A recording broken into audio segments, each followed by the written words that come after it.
Okay बच्चों, तो हम लोग केमिकल बॉन्डिंग लेक्चर सीरीज में चल रहे हैं और उस केमिकल बॉन्डिंग में we were studying about the valence bond theory. तो before this lecture we have already done 2 lectures of this valence bond theory. और बैलेंस बॉन्ड थ्योरी क्या होती है वो तो the introduction was the first part.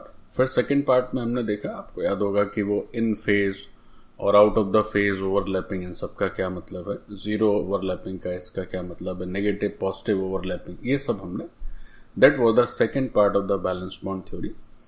Balance bond theory दरअसल pure orbitals की overlapping को ही हमें बताती है। तो उसमें अब बैलेंस बॉन्ड थ्योरी में ही आगे जो थर्ड पार्ट है उसका, दैट इज, अब हम थोड़ा चर्चा करेंगे बच्चों एक्सियल ओवरलैपिंग। क्या एक्सियल ओवरलैपिंग कह लें, हेड ऑन ओवरलैपिंग कह लें, एंड टू एंड ओवरलैपिंग कह लें। तो पहले थोड़ा ये देखेंगे कि जैसे एक तो भाई वो in phase out of the phase positive negative, एक तो ओवरलैपिंग को उस नजरिए से देखते हैं। अब ओवरलैपिंग को एक दूसरे चश्मे से देखते हैं और वो है उसमें क्या होता है एक्सियल और लेटरल। हमने थोड़ा सा आपको इंट्रोड्यूस किया था पिछले लेक्चर में, which was the second lecture of balance bond theory. अब हम लोग अपना देखने का थोड़ा सा ढंग बदल रहे हैं, है ना। पहले तो ये होता था कि नेगेटिव ओवरलैपिंग क्या है, पॉजिटिव ओवरलैपिंग क्या है, that was the different type of view या रेफरेंस जिससे हम ओवरलैपिंग को समझते थे। अब बच्चों क्या है कि उसकी एक्सिस के रिस्पेक्ट में ओवरलैपिंग कैसे हो रही है, that we are going to do in this lecture. So पहले तो ओवरलैपिंग को थोड़ा सा ये जो एक्सियल या नॉन एक्सियल या लेटरल, इससे ओवरलैपिंग कितने तरह का हो सकता है पहले ये देख लेते हैं, और फिर हम लोग डिटेल में पढ़ने वाले हैं अपने एक्सियल ओवरलैपिंग को, है ना। तो चलो बच्चों शुरू करते हैं कि ओवरलैपिंग का इस एक्सिस से क्या लेना देना है ना। एक्सिस से क्या लेना देना है, देखो।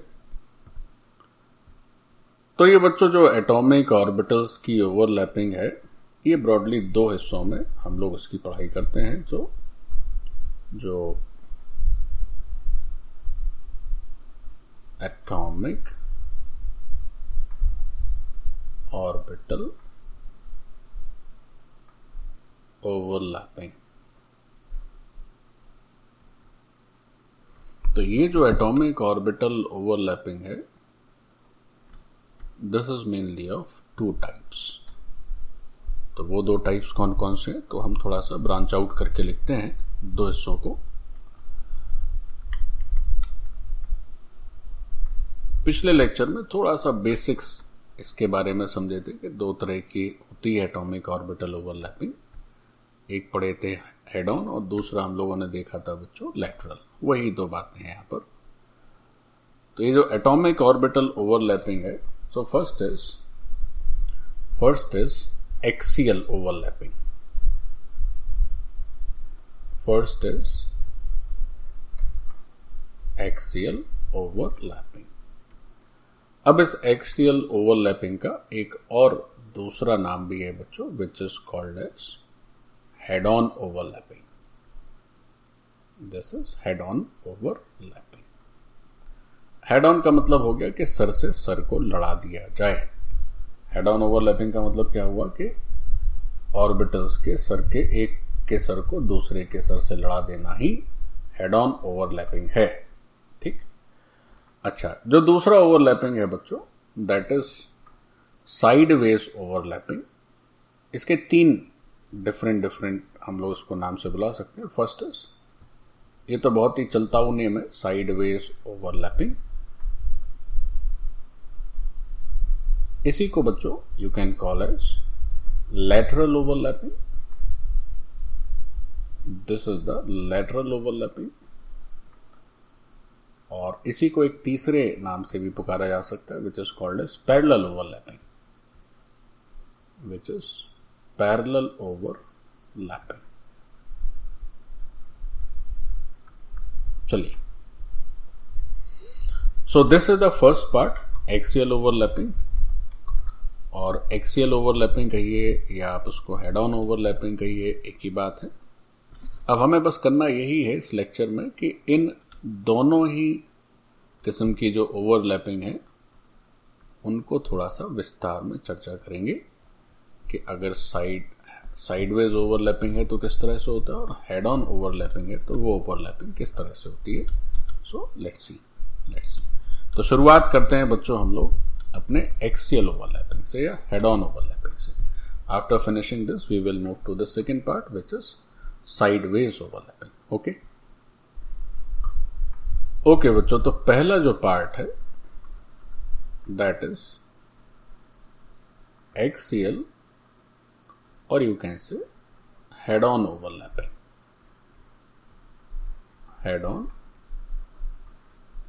ओवरलैपिंग.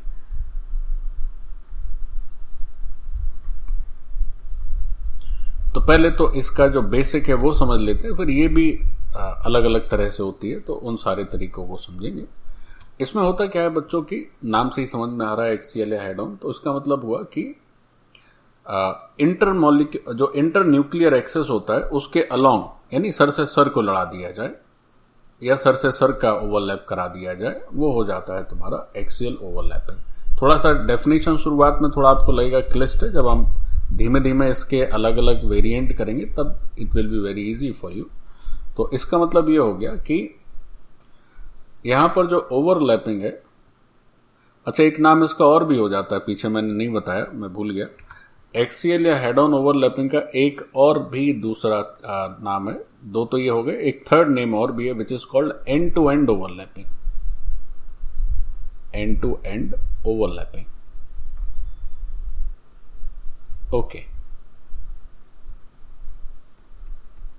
Now it's done. तो ये जो ओवरलैपिंग है, एंड टू एंड ओवरलैपिंग, इसके विषय में थोड़ा सा लिखेंगे कि overlapping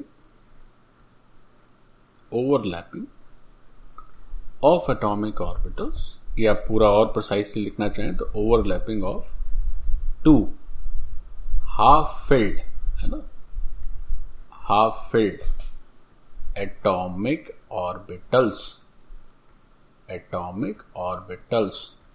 half filled atomic orbitals का मतलब ये हुआ बच्चों 1 इलेक्ट्रॉन ईच, दोनों में एक एक इलेक्ट्रॉन है.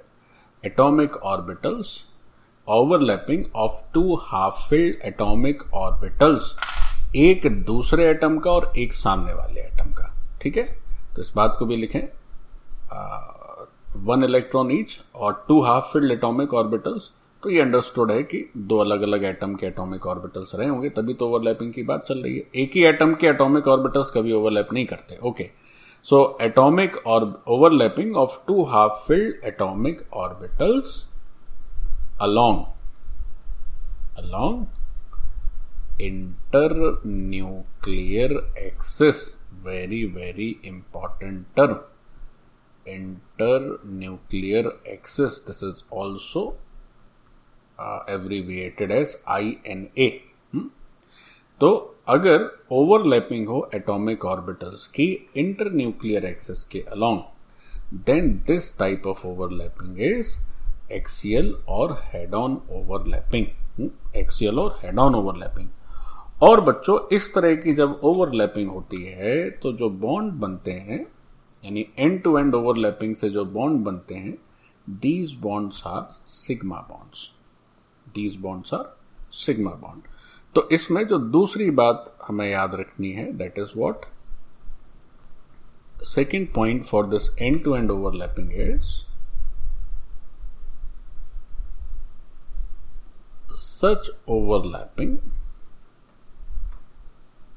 such overlapping results,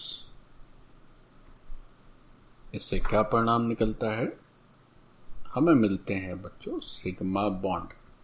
sigma bond क्या है, एक तरह का कोवेलेंट बॉन्ड है, बट उस कोवेलेंट बॉन्ड को सिग्मा बॉन्ड तब हम लोग पुकारते हैं जब ऑर्बिटल्स जो है आमने सामने से टकराएं, या जो ऑर्बिटल्स हैं वो आमने सामने से ओवरलैप करें, तब इस तरह के कोवेलेंट बॉन्ड को सिग्मा बॉन्ड कहा जाता है. सो this is the second thing for this axial, head on और एंड टू एंड ओवरलैपिंग. ठीक, अब बच्चों ये जो एक्सियल या हेड ऑन ओवरलैपिंग है, तो हम लोग जितने तरीके से ये हो सकती है सारे ऑर्बिटल्स के लिए बारी बारी से समझते हैं. तो बच्चों, हेड ऑन ओवरलैपिंग में जो पहला ओवरलैपिंग हमें समझना है, that is overlapping of s orbitals for both the atoms, और you can say ss overlapping. तो मैंने पहले से ही आपकी NCERT बुक का ये फिगर एक्सट्रैक्ट किया है वहां से। So let's begin with SS overlapping. तो this is the figure courtesy your NCERT book. Okay, देखिए इसमें क्या दिख रहा है। आप देख रहे हैं कि दो स्फेरिकल s ऑर्बिटल्स हैं और दोनों आपस में ओवरलैप हो गए। यही सिंपल SS ओवरलैपिंग है। लेकिन ध्यान रखना है कि जब भी ओवरलैपिंग दो ऑर्बिटल्स की होती है तो वो दो अलग अलग एटम्स के ऑर्बिटल्स होते हैं। जैसे ये वाला बच्चों जो ऑर्बिटल है, this belongs to say A, if this belongs to A then this belongs to B। तब ओवरलैपिंग होने से क्या हो रहा है, ये AB के बीच में कोवैलेंट बॉन्ड बन रहा है। अब ये जो SS ओवरलैपिंग है, तो पिछले लेक्चर में हमने समझा था कि जो SS ओवरलैपिंग होती है, क्योंकि ये नॉन डायरेक्शनल नेचर के होते हैं, तो इनकी नॉन डायरेक्शनल नेचर होने के चलते हम इसकी ओवरलैपिंग को बोलते हैं हेड ऑन ओवरलैपिंग। तो हेड ऑन ओवरलैपिंग के अंतर्गत ही ये SS ओवरलैपिंग पढ़ी जाती है। अच्छा, अब एक बात अभी हम लोगों ने जब हेड ऑन ओवरलैपिंग में करी तो बात ये थी कि ये जो है, जो इंटरन्यूक्लियर एक्सिस होता है उसके अलोंग ओवरलैपिंग होती है। तो ये बात जरा गौर से समझें, यहां पर क्या ये लागू है।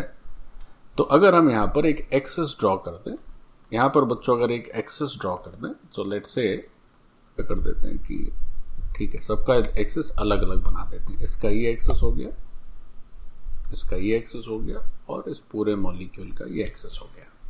ये काटा नहीं है मैंने, बस एक्सिस है ये, है ना। तो this is what, this is internuclear axis. तो दोनों का एक्सिस एकदम कैसा होना चाहिए, दोनों का एक्सिस सेम रहना चाहिए, इस बात को ध्यान रखेंगे। तो जब भी हेड ऑन ओवरलैपिंग की बात होती है, तो जो एटॉमिक ऑर्बिटल्स होते हैं, जो ओवरलैप्ड एटॉमिक ऑर्बिटल्स होते हैं, दे शेयर कॉमन एक्सिस। आप चाहें तो पीछे इस बात को जरूर ऐड कर लें। जो इंटरन्यूक्लियर एक्सिस की बात अभी हमने करी थी, उसमें एक सेंटेंस और ऐड कर लें कि जो ओवरलैप्ड ऑर्बिटल्स होते हैं, दे शेयर कॉमन एक्सिस, दे शेयर कॉमन एक्सिस। तो देखो से this is the common axis, और ये SS ओवरलैपिंग है। अब SS ओवरलैपिंग कब होगी? अब SS ओवरलैपिंग तब हो सकती है जब A और B का SS ओवरलैपिंग कब होगी? SS ओवरलैपिंग तब होगी जब A और B के S ऑर्बिटल्स आपस में ओवरलैप करें। तो इसका एग्जाम्पल क्या है? तो एग्जाम्पल है इसका हाइड्रोजन। इसका एग्जाम्पल एक हो सकता है हाइड्रोजन। तो अगर हाइड्रोजन की बात करें तो हाइड्रोजन में क्या है कि for this molecule these two hydrogen atoms combine, और हमें ये H2 का मॉलिक्यूल मिलता है। या ऐसा कह लें, थोड़ा बॉन्ड बना के दिखा लें तो और अच्छा सुंदर लगेगा। तो ये H और H के बीच में कोवैलेंट बॉन्ड बनता है। अब हाइड्रोजन चूंकि 1 इसका एटॉमिक नंबर है, तो अगर इसका हम लोग इलेक्ट्रॉनिक कॉन्फ़िगरेशन देखें, सो दिस इज सिंपल 1s1, और यहां भी क्या है 1s1। ठीक, तो पहली शेल का s ऑर्बिटल ये हो गया इस हाइड्रोजन का, और दूसरी शेल का भी, दूसरे हाइड्रोजन में भी पहली शेल का s ऑर्बिटल। तो अगर हम ऊपर वाले एग्जाम्पल को इस हाइड्रोजन से कनेक्ट करें, तो ये जो s ऑर्बिटल है, this is for the first hydrogen. चलो इसको नाम दे देते हैं, इसको नाम दे देते हैं कि ये हाइड्रोजन है हमारा A, ये, और ये दूसरा हाइड्रोजन है B। तो A का ये s ऑर्बिटल है और ये B का s ऑर्बिटल है, दोनों ओवरलैप किए तो क्या हुआ, दोनों में एक एक इलेक्ट्रॉन है। दोनों में बच्चों क्या है, एक एक इलेक्ट्रॉन है। अब दोनों का जब एक एक इलेक्ट्रॉन आपस में ओवरलैप करेगा तो इलेक्ट्रॉन की पेयरिंग हो जाएगी। दूसरी बात और क्या ध्यान रखनी है, दूसरी बात और ये अच्छे से ध्यान में रखनी है कि हमने पहले सीखा है पिछले लेक्चर में कि ये दोनों ही ऑर्बिटल्स जो हैं वो सेम फेज में होने चाहिए। ये दोनों ही ऑर्बिटल्स, जो भी ऑर्बिटल्स की ओवरलैपिंग होती है, they must be in same phase, तभी ओवरलैपिंग पॉसिबल है। और तभी ओवरलैपिंग तो अपोजिट फेज में भी हो जाती है, लेकिन बॉन्ड फॉर्मेशन कब बनता है? जब दोनों सेम फेज में हो। तो ये तो बात रही एस एस ओवरलैपिंग की। सो this is done.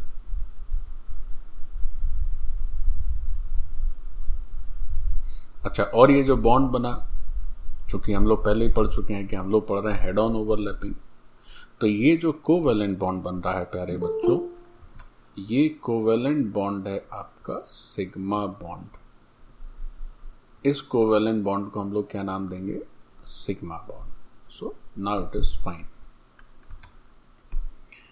Now let's move to the second head-on overlapping, and that is the overlapping of s and p orbitals. So this is called as sp overlapping.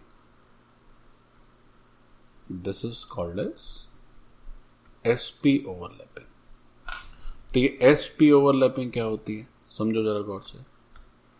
इसमें क्या हो जाता है कि एक atom का s orbital, जो कि यहां देख रहे हो, एक एटम का s ऑर्बिटल और दूसरे एटम का p ऑर्बिटल, ये दोनों आपस में ओवरलैप करते हैं। यहां भी अच्छे से ध्यान रखना है कि जिस साइड ओवरलैपिंग होनी है वो दोनों साइड्स कैसे होने चाहिए? सेम फेज में होने चाहिए। वो दोनों साइड्स किस में होने चाहिए? सेम फेज में होने चाहिए। तो अब इस ऑर्बिटल से क्या हुआ, इस तरह की ओवरलैपिंग से जो बॉन्ड बनेगा, चूंकि ये भी हेड ऑन ही है, तो इसको भी हम लोग क्या बोलेंगे? इसको भी हम लोग बोलेंगे सिग्मा बॉन्ड। और एक बात और भी ध्यान रखेंगे कि दोनों ही ऑर्बिटल्स हाफ फिल्ड होने चाहिए। देखो, ये प्लस प्लस तो हो गया, तो ये नेचुरली माइनस होगा।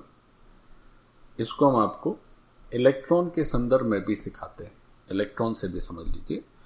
और यहां भी देख रहे हैं कि जब ओवरलैपिंग हो रही है तो both the overlapped orbitals are sharing a common, both of them are sharing a common axis, तो यहाँ थोड़ा सा हल्का सा चाहे तो प्लॉट कर सकते हैं।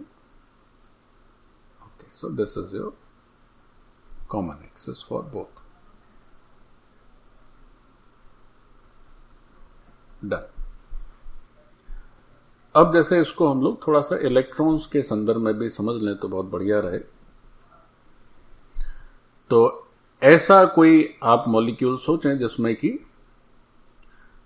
एक का जो बैलेंस इलेक्ट्रॉन हो वो हो आपका s ऑर्बिटल में, और दूसरे का बैलेंस इलेक्ट्रॉन हो p ऑर्बिटल में, और कोवेलेंट बॉन्ड होना चाहिए। नेचुरली कोवेलेंट बॉन्डिंग होनी चाहिए। एक मॉलिक्यूल जो है ओवरऑल वो जो है एक कोवेलेंट मॉलिक्यूल होना चाहिए। तो ऐसे कई सारे एग्जाम्पल हो सकते हैं। जैसे हम एक उठा लेते हैं इसे, से let's talk about HF, hydrogen fluoride. अब इस हाइड्रोजन फ्लोराइड की अगर बात करी जाए प्यारे बच्चों, तो हाइड्रोजन को देखें। सो this is 1H and it's electronic configuration is 1s1, and if you look at this fluorine, so this is 9F and its electronic configuration is 1s2, then it is 2s2 and then it is 2p5।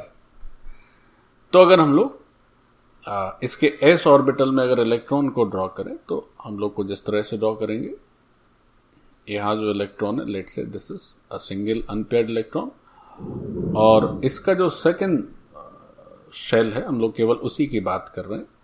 तो second shell में we are having two different subshells. First is S subshell, तो ये तो overlap किसी के साथ करेगा नहीं, क्योंकि ये तो खुद ही पेयर्ड करके बैठा हुआ है, तो इसको किसी तरह के ओवरलैपिंग की जरूरत नहीं है। ओवरलैपिंग तभी होती है बच्चों, वही ऑर्बिटल ओवरलैपिंग कर सकते हैं जिनमें कि अनपेयर्ड इलेक्ट्रॉन, जो पहले से पेयर्ड हो, वो क्या ओवरलैपिंग करेंगे, या ओवरलैपिंग करने के बाद क्या होता है, इलेक्ट्रॉन की पेयरिंग होती है जिसमें पहले से पेयर है, वो कैसे कर सकता है। अब हम बना रहे हैं दिस इज 2p। ये बच्चों जो सबशेल है वो सेकेंड शेल का पी सब शेल है, और इस पी सब शेल में ये हो गया तुम्हारा 2s और ये हो गया बच्चों 2p। अब इस 2p में क्या होगा कि तीन, चूंकि डायरेक्शनल कैरेक्टर रहता है p सब शेल का या p ऑर्बिटल्स का, तो px py pz हमने लिख दिया, या थोड़ा सा मैंने गलत लिख दिया, इसको ऐसे नहीं लिखा जाता है, लिखने का तरीका होता है p और नीचे x लिखा जाता है, py और pz। ओके, तो अगर हम कहें कि ये pz वाला जो है वो अनपेयर्ड है, तो पहले तो ये समझना चाहिए कि ठीक है सर, ये sp ओवरलैपिंग होगी इनमें, तो हाइड्रोजन का s ऑर्बिटल और फ्लोरीन का p ऑर्बिटल आपस में ओवरलैप करेंगे, लेकिन तीन तीन p हैं, तो कौन सा p ओवरलैप करेगा? तो वो p ओवरलैप करेगा जिसको एक इलेक्ट्रॉन की जरूरत है, जिसको क्या है प्यारे बच्चों, जिसको एक इलेक्ट्रॉन की रिक्वायरमेंट है। तो जो ओवरलैपिंग होगी वो ओवरलैपिंग इनके बीच में होगी, ये ओवरलैपिंग इन दोनों के बीच में होगी। दूसरी बात, एक में अगर इलेक्ट्रॉन स्पिन अप ड्रॉ करना है तो दूसरे में स्पिन डाउन, आप यहां भी डाउन कर सकते हैं तो यहां आपको अप करना है, आप ऐसा नहीं कर सकते दोनों में अप कर देंगे तब भी ओवरलैपिंग किसी काम की नहीं है। तो अगर हम इस HF के संदर्भ में इस फिगर को अगर देखें, this is again courtesy from your NCERT book, तो अगर हम HF के संदर्भ में इस फिगर को देखें तो ये ठीक से समझ पाएंगे कि अगर ये s ऑर्बिटल है जो प्यारे बच्चों, if this s orbital is 1s1, तो यहां पर तो sx या sy या sz तो लिखा नहीं जाता, क्योंकि ये तो जो है आपका क्या कहें, ये तो नॉन डायरेक्शनल होता है, और ये जो p है, दिस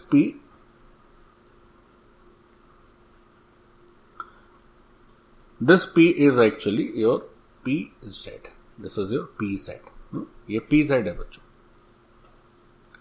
तो ये बात समझनी होगी कि अब ये जो कॉमन एक्सेस आपकी नजर आ रही है, ये कॉमन एक्सेस दरअसल z एक्सेस है, क्योंकि जो pz है वो z एक्सेस के अलोंग बनेगा, तो ये पूरा एक्सेस जो है वो z एक्सेस है।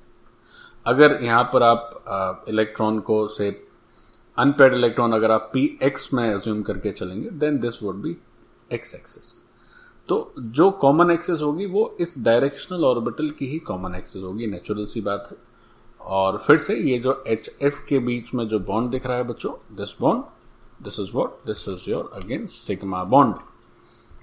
ये जो बॉन्ड है बच्चों, this is what, this is a sigma bond as it is generated due to head on overlapping. अब इसी में एक क्वेश्चन छोटा सा बन सकता है, ऐसे कई सारे क्वेश्चंस बन सकते हैं, तो एक काम और कर लेते हैं। वैसे sp ओवरलैपिंग में अब कुछ लिखने की जरूरत है नहीं, बट फिर भी चाहे तो लिख सकते हैं। कोई पूछे कि इसकी डेफिनेशन क्या होगी, तो आप कहेंगे overlapping of half filled s orbital of one atom and half filled p orbital of the other atom, तो वो डेफिनेशन हो जाएगी। तो लिख लेते हैं। ऐसे पीछे वाले में ss ओवरलैपिंग में भी इसी तरह से हम लोग डेफिनेशन ऐड कर सकते हैं। तो अगर sp ओवरलैपिंग की कोई डेफिनेशन कहे, क्या होता है भाई डेफिनेशन, तो डेफिनेशन बड़े आराम से लिखी जा सकती है। चलो अगले पेज पर लिख देंगे। ओके, डेफिनेशन अभी हम बताते हैं। एक चीज यहां पर चाहे, चूंकि अभी इस पेज में जगह काफी खाली है, तो आप इस बात को ठीक से मेंशन करें कि ये जो पेयरिंग है ऑफ ऑपोजिट स्पिन, बच्चों क्या होता है कि कॉपी में अगर चीज एक बार लिख जाती है तो फिर वो हमारे साथ काफी दिन तक रहती है, क्योंकि जब भी हम उसको पढ़ेंगे तो अपने आप रिवाइज होते चले जाएगा। और अगर आप नहीं लिखते तो क्या होगा कि फिर राम भरोसे मामला है, याद रह गया तो ठीक, नहीं तो जय श्री राम। और अगर आप उसको लिख लेंगे तो फिर जो है आपके हाथ में कंट्रोल रहता है। तो pairing of opposite spin electrons है, ये मस्ट है। आप इस तरह से पेयरिंग नहीं करा सकते हैं, ऐसे नहीं हो सकता है, ये गलत है। न ऐसे आप करा सकते हैं, ये भी गलत है। ऑपोजिट स्पिन होना चाहिए तभी पेयरिंग होगी।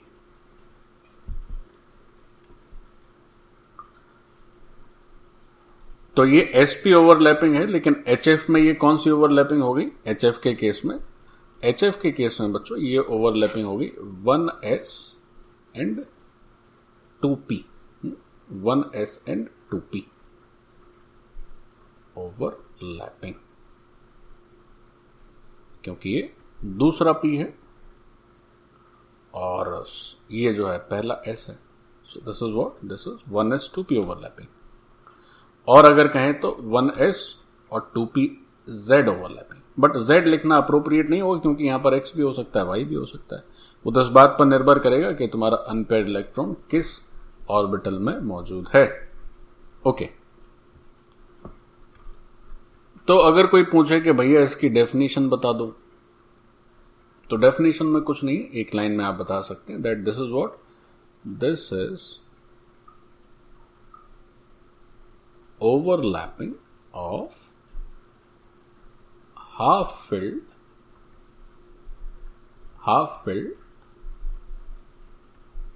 s orbital of one atom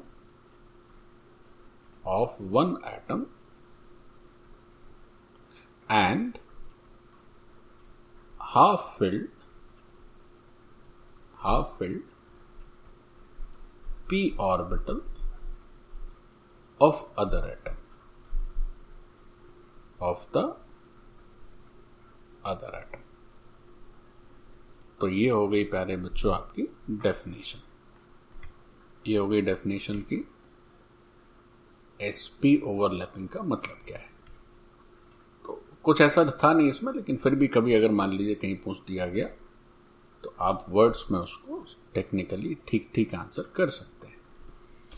अब इस ओवरलैपिंग में जैसे हम लोग बात कर रहे थे अभी HF की बात कर रहे थे, तो उसी से एक सीरीज उसमें एक क्वेश्चन बन सकता है. जैसे हम लोग बात कर रहे हैं बच्चों HF की बात करी, फिर बात करते हैं HCl की, है ना, हाइड्रोजन हैलाइड्स की बात कर रहे हैं, फिर HBr की बात करें, HI की बात करें. तो हाइड्रोजन तो सब में सेम है, यानी जो s ऑर्बिटल है वो तो सबका 1s ही है, लेकिन जो P है बच्चों तो ये 2p होगा, ये उससे नीचे है तो ये 3p हो जाएगा, ये और नीचे है तो ये 4p हो गया, ये और नीचे है तो 5p हो गया. ठीक. अब अभी इससे पिछले लेक्चर में अगर आपको याद हो तो हमने ये सीखा था कि शेल जैसे जैसे दूर होती जाती है, ओवरलैपिंग वैसे वैसे कमजोर होती जाती है. तो अगर इसमें हम ओवरलैपिंग का कंपैरिजन करें, अगर इस क्वेश्चन में हम ओवरलैपिंग का कंपैरिजन करें तो ये बात स्पष्ट है कि जो HF की ओवरलैपिंग है वो निश्चित तौर पर HCl से अधिक है, और HCl की ओवरलैपिंग HBr की अपेक्षा ज्यादा है, और सबसे कमजोर ओवरलैपिंग है HI में. रीजन है कि जो आयोडीन है उसका बैलेंस इलेक्ट्रॉन न्यूक्लियस से काफी दूर है बच्चों. तो आयोडीन का न्यूक्लियस इस हाइड्रोजन के इलेक्ट्रॉन को अपनी तरफ ठीक से आकर्षित नहीं कर पाएगा क्योंकि बीच में बड़ा व्यवधान है. तो ओवरलैपिंग का ये ऑर्डर हो गया. अब ओवरलैपिंग अगर कमजोर मतलब बॉन्ड कमजोर, मतलब बॉन्ड हो गया वीक. तो अगर कोई कहे कि ओवरलैपिंग का ये ऑर्डर है तो बताइए बॉन्ड स्ट्रेंथ का ऑर्डर क्या होगा. या चलिए छोड़िए बॉन्ड स्ट्रेंथ का ऑर्डर नहीं बताइए, चलिए बॉन्ड एनर्जी का ऑर्डर बता दीजिए. बॉन्ड एनर्जी का ऑर्डर बता दिए तो हम लोग पहले ही पढ़ चुके हैं, दोनों का सेम मतलब है. जितना मजबूत बॉन्ड होगा उतनी ज्यादा बॉन्ड एनर्जी होगी. तो ओवरलैपिंग जिसमें जितनी ज्यादा उतना ही तगड़ा बॉन्ड, उतनी ज्यादा बॉन्ड एनर्जी. तो ये हो गया आपका सेम ऑर्डर. अब कोई कहे अच्छा चलिए बॉन्ड लेंथ का ऑर्डर बता दीजिए, तो है तो देखो बच्चों सबके सब सिंगल बॉन्ड, सबके सब सिंगल बॉन्ड हैं, सबके सब कैसे हैं, ऑल आर सिग्मा बॉन्ड्स. लेकिन बॉन्ड लेंथ सबका अलग अलग हो क्योंकि एक्सटेंट ऑफ ओवरलैपिंग सबका डिफरेंट है. तो जो सबसे तगड़ा बॉन्ड वो सबसे छोटा, और जो सबसे कमजोर बॉन्ड वो सबसे बड़ा. बॉन्ड कमजोर होने का अर्थ क्या हुआ कि एटम्स दूर दूर हैं, उतनी तेजी से आपस में नहीं बन पाए. अब बच्चों जो तीसरी ओवरलैपिंग हमें करना है that is PP overlapping. PP overlapping.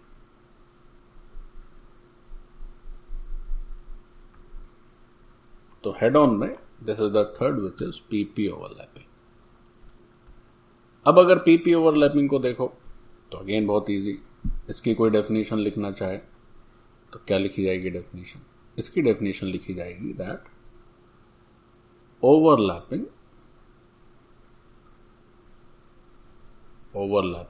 of two half-filled